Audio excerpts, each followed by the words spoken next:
Halo guys, hari ini aku mau nyeritain, udah ngeberaniin diri banget. Tadinya aku mau live streaming tapi kayaknya aku nggak berani deh. Jadi cerita aja, dan ini juga sebenarnya di belakang layar aku ditemenin suami. Kebetulan anakku udah tidur. Aku bilang ke suami jangan dulu tidur. Please, aku mau cerita tapi ini udah merinding. Cerita malam-malam tuh di rumah sendiri di mana kejadiannya terjadi. Aku harus cerita, bukan harus sih. Aku pengen cerita. Ya otomatis merindingnya dapet banget gitu ya. Nah ini berawal dari aku kan bikin story gitu, aku cerita kalau aku tuh gak bisa tidur setiap kali dari tengah malam atau kadang jam 11. Kadang aku pun tiba-tiba kebangun dari jam 11 itu sampai ada yang ngaji gitu ya. Nah pas ada yang ngaji aku pasti ngantuk, tapi biasanya tahan-tahan dulu, sholat subuh dulu. Aku kadang kalau udah bener-bener ngantuk banget tidur lagi dan bangun itu sekitar setengah 6 pagi. Kadang pula aku tuh bener-bener dari maghrib itu, walaupun secapek-capeknya gitu ya, seharian itu udah capek, dari maghrib itu gak bisa tidur. Itu pernah ada kejadian kayak gitu. Jadi dari maghrib aku gak tidur, setengah 12 belum tidur, dan jam 12 aku tidur, dan itu ada kejadian. Oke, sekarang aku mau ceritain dimana aku itu, yang kemarin aja, yang story aku dimana aku tuh gak bisa tidur. Itu tiba-tiba kebangun, sebenarnya sekitar jam 11 itu tiba-tiba kebangun. Dan aku tuh bangunin suami buat nemenin gitu. Pih temenin dong, aku gak bisa tidur. Kadang minta dipeluk, tapi tetap aja gak bisa tidur. Atau misalkan aku lampiasinnya ke makanan gitu ya. Itu udah banget aku makan banyak supaya kenyang dan aku ketiduran. Itu juga udah gak mempan. Sama suami malah dibilang kayak gini, ah itu mah halusinasi cenah gitunya. Oh ya udah tuh, emang gak ada apa-apa sih, jam 11 itu emang gak ada apa-apa, sampai jam 12 itu gak ada apa-apa, pokoknya gak ada apa-apa. Dan aku udah lampiasin ke makanan, aku udah baca-baca apa yang aku bisa gitu ya, surat-surat pendek yang aku bisa, pokoknya setiap bacaan aku udah usahain. Nah pas banget sekitar jam setengah 1 gitu ya, jadi kamar di rumah aku tuh ada 4. Kamar yang pertama itu dibikin gudang gitu ya. Di situ tuh kadang ada makanan, pokoknya persabunan buat sebulan gitu ya. Pokoknya perlengkapan buat sebulan tuh di situ semua. Bahkan gitu ya, boneka suami yang numpuk banyak pun itu di situ, di gudang itu. Dan di situ tuh sering ada aktivitas karena emang di situ ada segala macam keperluan yang setiap hari bakal aku ambil di situ. Yang kedua, kamar nomor 2 itu kamar tidur aku, suami sama anak. Kenapa di kamar nomor 2? Karena emang lebih luas gitu ya. Tadinya aku nggak tidur di situ karena semenjak lahiran jadi butuh tempat yang lebih luas. Aku pindah ke kamarnya situ. Kamar nomor 3 ini perlengkapan baju-baju yang emang udah gak ketampung di kamar, aku simpennya di situ. Sholat juga di situ. Ada aktivitas di 3 kamar ini. Nah di kamar yang nomor 4 ini tuh nggak pernah ditempatin semenjak aku hamil sampai aku lahiran, sampai saat ini nggak pernah ditempatin. Karena emang ya buat apa di situ gitu ya. Toh aku tidurnya juga di kamar yang nomor 2. Nah, jujur kamar yang nomor 4 ini jarang banget dibersihin. Kadang cuma disapu pinggirnya aja sama dipel. Gak ditempatin, jarang dibersihin. Cuma dinyalain lampunya itu pas maghrib, subuh udah aku matiin. Dah selesai. Paling aku pokoknya aktivitasnya cuman nyalain matiin lampu udah. Nah setelah aku balik lagi ya, aku kebangun jam 11, udah minta temenin suami. Terus suami bilangnya ini cuman halusinasi. Suami tahu suka ada aktivitas kayak gitu yang agak-agak sensitif, tapi waktu itu dia bilang nggak ada apa-apa deh. Terus aku juga balik lagi, oh iya ya, nggak ada apa-apa gitu, kenapa harus ganggu dia tidur, ya udah dibiarin tidur. Aku lampiasin ke makanan, udah baca-baca yang aku bisa, udah setengah 1 tiba-tiba aku tuh pengen ngecas HP. Ngecas HP itu kan biasanya di tempat yang aku sekarang lagi rekaman ini ada kulkas tuh. Aku ngecas HP biasanya di situ, jadi deket ruang makan gitu. Tapi entah kenapa pas setengah 1 itu aku malah pengen ngecas HP di kamar yang nomor itu yang nggak suka dipakai. Aku tuh malah ke sana masuk dah, colokin kan, dah masukin. Oh ya Allah, bentar. Jadi pas aku masuk itu udah agak beda, agak gimana ya, dingin merinding gimana gitu.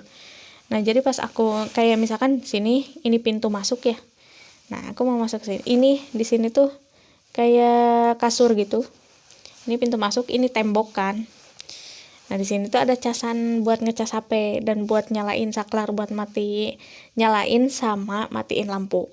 Aku ngecasnya di sini. Ini kan kasur ini ya. Nah aku masuk, nyolokin kan, cas. Otomatis pas aku mau balik keluar, si ujung mata aku tuh masih ngelihat ke ujung kasur yang di sini. Jadi kayak masih ngelihat ujung. Kok ada yang duduk ya gitu. Tapi nggak berani nengok. Cuman kelihatan banget itu yang duduk. Dan aduh ya Allah Rabbi gitu ya. Duduk di ujung kasur gitu ya. Di sininya ini tembok. Aku ngecas di tembok ini. Ini ujung kasur. Duduk di sini gitu. Pokoknya kayak hitam semua, tapi apa ya? Kayak misalkan aku duduk kayak gini. Tapi ini kan bentuk tubuh aku kayak gini. Hitam semua, nggak ada apapun gitu, nggak ada matanya, hidungnya nggak ada. Itu kelihatan banget sama ujung mata aku pas balik mau keluar pintu gitu ya. Dari situ aku sadar gitu ya, aku harus baca sesuatu nih, ingat sama Allah gitu ya. Aku baca ayat kursi 1 kali. Hilang nggak? Enggak, boro-boro hilang. Ini aja aku sampai merinding gitu ya kalau inget. Bukan hilang, pas baca 1 kali tuh malah makin merinding aku tuh, pengen kesana gitu ya, jalan kaki itu dari kamar yang nomor 4, padahal kan gak jauh-jauh banget, bukan rumah sultan gitu ya, jalan mah tinggal plek plek plek plek, kalau bisa lari mah lari langsung ke kamar nomor 2, langsung gap suami aja, aku langsung kerubungan gitu ya, minta tolong. Beratnya itu minta ampun gitu ya, mau ngelangkah itu berat minta ampun. Dan aku baca ayat kursi, pokoknya pas baca 1 kali itu langsung makin merinding, kayak dia tuh makin ngedeketin aku gitu. kayak apa sih, ngikutin dari belakang gitu ya, tapi aku nggak berani nengok gitu. Aku sadar dan ingat banget kalau kita baca ayat kursi 1 kali, dia itu kayak perasaan kita, dia tuh kayak makin dekat, kayak pengen gap kita aja gitu. Dan kita harusnya kita tuh baca lagi. Aku baca dong 2 kali. Ini langkah masih berat banget buat ke kamar nomor 2. Astagfirullah banget, ini aku udah merinding banget ngingetnya. Mau ngelangkah kan ke kamar nomor, masih berat banget, dan aku baca ayat kursi 2 kali. Yang kedua, aku baca Allahu Rabbi. Itu tuh malah makin kayak kerasa banget gitu ya. Kayak aduh, astagfirullah, kulkas bunyi aja udah pasti itu suara kulkas. Pas aku baca yang kedua, kayak di sini banget gitu ya. Masih sadar nih, mau teriak, ada anak kecil gitu kan, aku punya bayi, nanti kalau dia bangun aduh makin repot, nggak tahu kayak gimana. Ya udah aku baca yang ketiga. Pas baca yang ketiga, alhamdulillah gitu ya. Pas baca yang ketiga, alhamdulillah, itu sedikit kayak perasaan aku ya, karena aku benar-benar nggak berani nengok. Pas baca yang ketiga itu mulai agak-agak hilang gitu ya. Dan terus aku baca sampai nggak tahu berapa kali gitu. Aku tuh sampai nggak sadar langkah aku itu udah jauh dari kamar nomor 4. Saking mungkin intensnya aku baca ayat kursi gitu ya. Dan aku tuh nggak kerasa duduk di kursi deket TV gitu ya. Aku duduk di situ dan aku masih terus baca gitu ya. Dan itu hilang aja kayak gitu. Oke, itu kejadiannya. Habis itu yang aku inget apa? Langsung muhasabah diri. Ini kejadian kayak gini tuh bukan karena mamang aku. Jadi suka ada kejadian-kejadian mistis yang disebabkan kalau mamang aku itu habis dari mana lah, nanti aku ceritain. Walaupun kita sebenarnya nggak serumah tapi tetanggaan gitu ya. Dan aku introspeksi diri banget. Kenapa ada kejadian kayak gitu? Yang pertama, kamarnya nggak suka diisi. aku kalau sholat ngaji nggak pernah di situ lagi ya.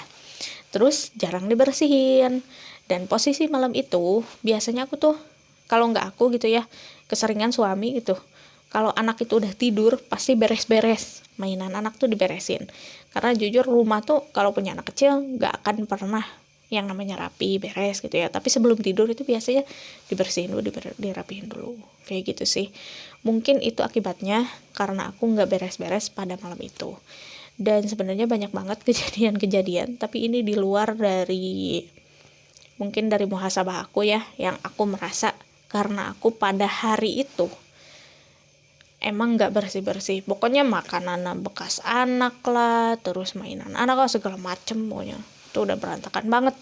Dan kamar itu emang nggak pernah diisi, nggak pernah dipakai sholat gitu ya. Ya mungkin itu cerita aku kenapa aku nggak bisa tidur malam itu.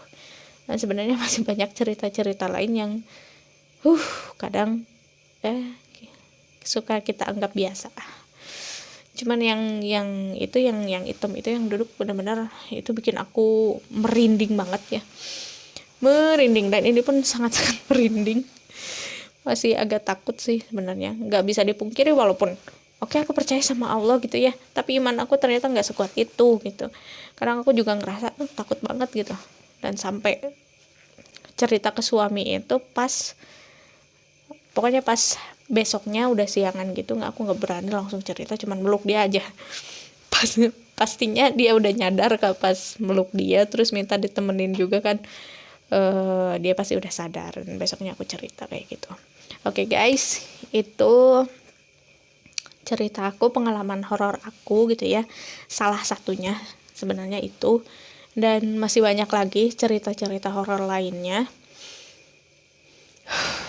yang mungkin nanti aku bakal ceritain kalau emang akunya udah ngerasa nggak takut gitu ya. Karena emang buat cerita horor itu yang aku alamin langsung itu, pengen cerita dari dulu pun kayaknya takut aja gitu, merinding aja gitu kalau nyeritainnya. Merindingnya itu kalau udah ingetnya gitu ya. Aku jujur ini yang pertama kali banget kayak ngelihat sekelebatan bukan sekelebatan deh, itu mah udah gejluk gitu ya, udah situ gitu ya. Itu pertama kali banget kemarin, biasanya cuma suara atau mainan anak gitu ya, yang kayak gitu-gitu deh. Oke guys, itu aja dari aku. Sampai jumpa di video selanjutnya. Kalau nggak masak-masak, ya cerita horor. Insya Allah ya, kalau cerita horor mah akunya sendiri suka takut. Oke, bye-bye.